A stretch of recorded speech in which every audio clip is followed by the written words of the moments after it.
Гапар Мадаменов Баткен облусунун Лейлек районундагы номер 3 эксперименталдык гимназиянын директору, педагогика илимдеринин кандидаты, Кыргыз Республикасынын эмгек сиңирген мугалими. Саламатсыздарбы, урматтуу Жети Дубандагы менин сүйүктүү кесиптештерим.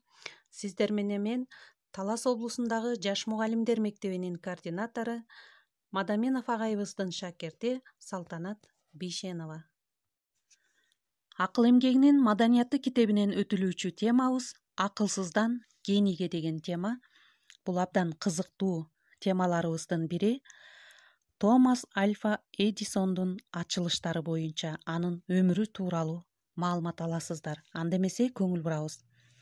Томас мектептен үйгө келип, мугалими берген катты апасына карматат. Апасы көзүнөн жашы тамчылаган калыбында үнүн чыгарып катты окуп берет. Сиздин уулуңуз гений.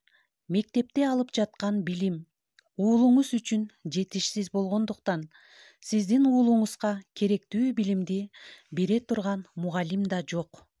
Өтүнүч, уулуңузду билим алуусуна шарт түзүңүз. Арадан бир нече жылдар өтүп, апасы көз жумат. Бул учурда Томас Эдисон кылымдын улуу ойлоп табуучуларынын бирине айланат. Күндөрдүн биринде эски сүрөттөрдү барактап отуруп, баягы бир мезгилде апасына алып келген катка көзү урунат. Катты колуна алып ачып окуй баштайт. Сиздин уулуңуздун акыл эси кем. Биз мындан ары уулуңузду башка окуучулар менен бирге окута албайбыз. Ошондуктан аны өз алдынча үйдө окутууну сунуштайбыз, деп катта жазылган экен. Катты окуган Томас Эдисон бир нече саатка көзүнүн жашын токтото албай катуу ыйлайт. Анан өзүнүн күндөлүгүнө төмөндөгү эскертмени жазат. Томас Альва Эдисон акыл эси кем бала болчу, бирок алкышка арзыган апасынын көмөгү менен өзү жашаган кылымдын генийи боло алды. Томас Альва Эдисондун ачылыштары. Өз учурунда бул баланы мектептен мугалимдер акыл эси кем бала деп мектептен чыгарып жиберген. Ошондой болсо дагы апасынын жардамы аркылуу дүйнө элине таанымал боло алган. Ал фонографты ойлоп тапкан.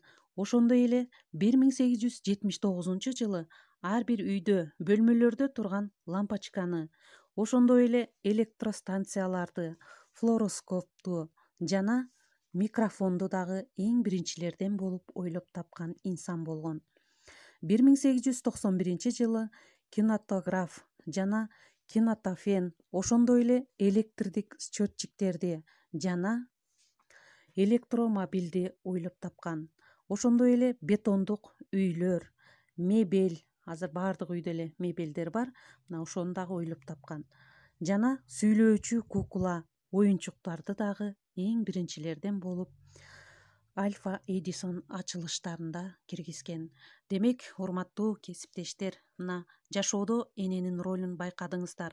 Кандай гана мектептен чыгарып жиберген баланы өзү үйүнөн окутуп, эч кандай мындай акы төлөөчү мектептерге, курстарга апарып окутпастан өзүнүн уулу менен өзү болуп, аны ушунчалык окутуп, дүйнө элине таанымал кылып, кандай гана ачылыштардын ээси болгон экен.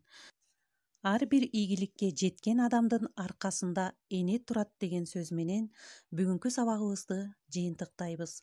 Көңүл бурганыңыздарга чоң рахмат.